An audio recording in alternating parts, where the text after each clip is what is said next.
How's it going, YouTube? Just thought I'd do a review of my Safariland level 3 duty holster here. Right now I'm running it on the drop-down platform. And this one is I believe it's the 6804 series. I'm running it for a Glock full-size 40 caliber model 22. It can also work on any of the small frame full-size Glocks, and probably the compact.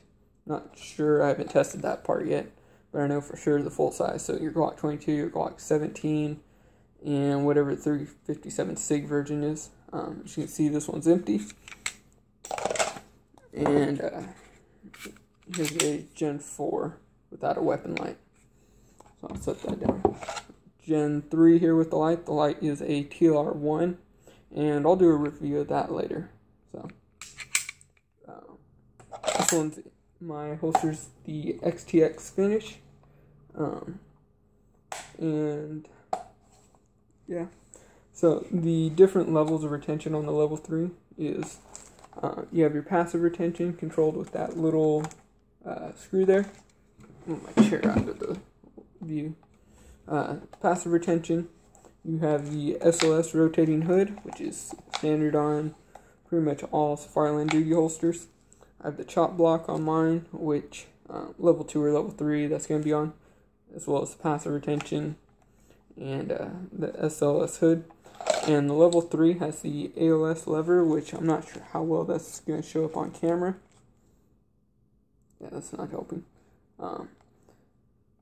ALS lever, sorry, which grabs onto the ejection port of your firearm, which is why if I have the slide back, it'll just slide in and out, which I think that's the one thing the Blackhawk has over the Safariland. Other than that, I'd have to say the Safariland is the best holster on the market for duty holsters are concerned.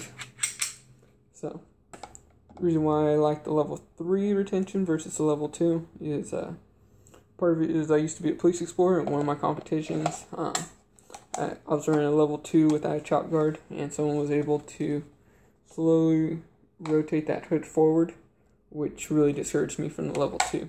Level 3 here, even once you got that down, you'd have to figure out how to kind of grab a hold of it and disengage the level 3, the ALS lever, in order to get access to my firearm. I've had some of my buddies test it by with training guns or emptied cleared firearms. You know, make sure it's empty, put something in there so that we all have that little visual to know that this one's been cleared already. And they couldn't get it out without me noticing and grabbing hold of it. So yeah, some people might be a little concerned about the speed of the draw on the level 3. I will say it's probably a very small fraction of a second slower, and that's just because there is a little bit of an extra step. I don't notice any difference because when you rotate the hood forward, trying to get this best I can on camera, filming this with a Galaxy S5 Active. So, once you rotate the hood forward, your thumb will be right in position to access the ALS lever there. Let me get this on camera. ALS lever there. Right there. So, like I said, I'm drawing, it's very quick. By rotating the hood forward, the knuckle of my thumb is right where I want it on the lever. And basically pushing away from the holster helps me draw my firearm. It also forces me to have a very high grip, which is what you want.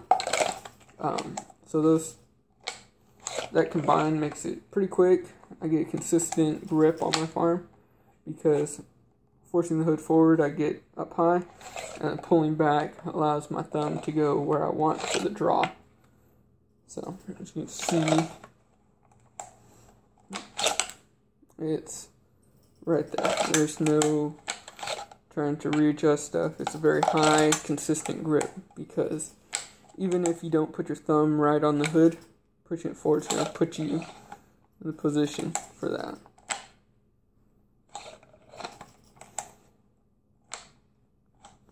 So, I really like this holster. As you saw how well it works with the gun with the light. If you are running your gun without a light, it's still very secure.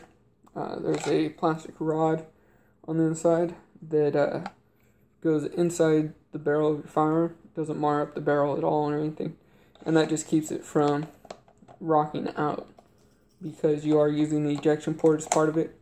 You rotate the hood over and it's very secure again. It does wiggle around a little bit, and that's just because you don't have the light filling up the channel on for the gun there. I'm sure if you had the non-light bearing model with your gun in there, it wouldn't have the little bit of wiggle you have there. So you can see that on camera. This kind of wiggling side to side, a little bit front to back. But it works just the same, still very quick. You can, once you clear that little rod, move your gun back and forth inside the holster, as you can see, which doesn't make a difference to me. You see there's pretty much no wiggle in it with the light, and that wiggle is just the holster kind of rocking back and forth on my leg. So, very secure. So, level 3, if you guys have questions about how secure it is, my buddy had the same holster, and wanted to see how secure it was, and handed his girlfriend the holster and said, "Here, I want to see if you can unholster it." She got the hood down and started pulling at it. Couldn't get the gun out. It was like, what the hell is wrong with your holster? And he eventually showed her, and once she understood, she was able to draw from it. But until then, she rotated that forward and was like, "Your gun's not coming out. There's a problem here." And he thought it was pretty hysterical. So, I really like this holster. If you guys can't tell, I probably said that a few times on camera. This one is the XTX finish. And this is just something that would match something like nylon better. Or if you planned on painting it, this wouldn't be a bad option. Start with the black. It also comes in coyote brown, OD green, a basket weave kind of finish. And I'm not sure if there's anything else. Those are the ones I know for sure. And yeah, like I said, I love this holster. So let me know if you guys got any questions about it. And as always, be safe. Have a great day.